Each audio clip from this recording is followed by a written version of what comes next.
Estamos lendo livro de Números. Vamos começar agora o capítulo 9. Também falou o Senhor a Moisés no deserto de Sinai, no primeiro mês do segundo ano depois que saíram da terra do Egito, dizendo: Celebrem os filhos de Israel a Páscoa a seu tempo determinado. No dia 14 deste mês, à tardinha, a seu tempo determinado, a celebrareis. Segundo todos os seus estatutos e segundo todas as suas ordenanças, a celebrareis. Disse, pois, Moisés aos filhos de Israel que celebrassem a Páscoa. Então celebraram a Páscoa no dia 14 do primeiro mês, à tardinha, no deserto de Sinai, conforme tudo que o Senhor ordenara a Moisés, assim fizeram os filhos de Israel. Ora, havia alguns que se achavam imundos por terem tocado o cadáver de um homem, de modo que não podiam celebrar a Páscoa naquele dia, pelo que no mesmo dia se chegaram perante Moisés e Arão. E aqueles homens disseram-lhes: Estamos imundos por havermos tocado o cadáver de um homem. Por que seríamos privados de oferecer a oferta do Senhor a seu tempo determinado no meio dos filhos de Israel? Respondeu-lhes Moisés: Esperai para que eu ouça o que o Senhor há de ordenar acerca de vós. Então disse o Senhor a Moisés: Fala aos filhos de Israel, dizendo: Se alguém dentre vós, ou dentre os vossos descendentes, estiver imundo por ter tocado um cadáver, ou achar-se longe em viagem, contudo, ainda celebrará a Páscoa ao Senhor. No segundo mês, no dia 14 à tardinha, a celebrarão. Comê-la-ão com pães ázimos e ervas amargas.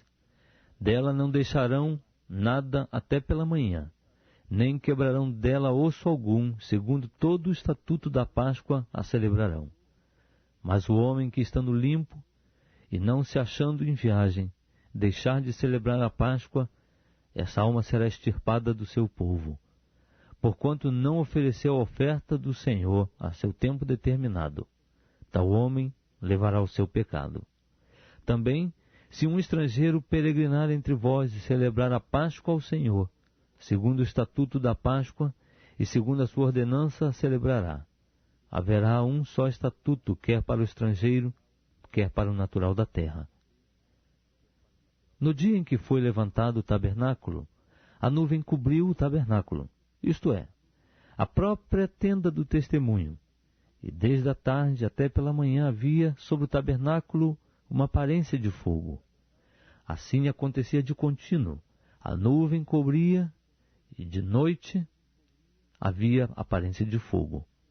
Mas sempre que a nuvem se alçava de sobre a tenda, os filhos de Israel partiam, e no lugar em que a nuvem parava, ali os filhos de Israel se acampavam.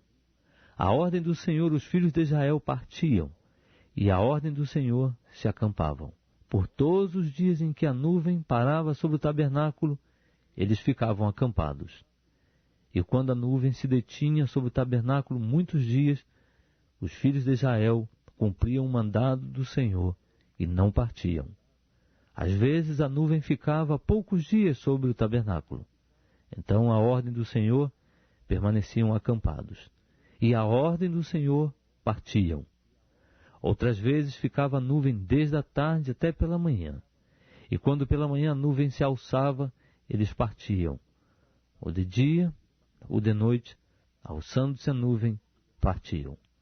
Quer fosse por 2 dias, quer por 1 mês, quer por mais tempo, que a nuvem se detinha sobre o tabernáculo, enquanto ficava sobre ele, os filhos de Israel permaneciam acampados e não partiam.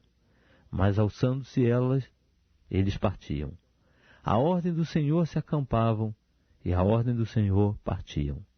Cumpriam o mandado do Senhor que ele lhes dera por intermédio de Moisés.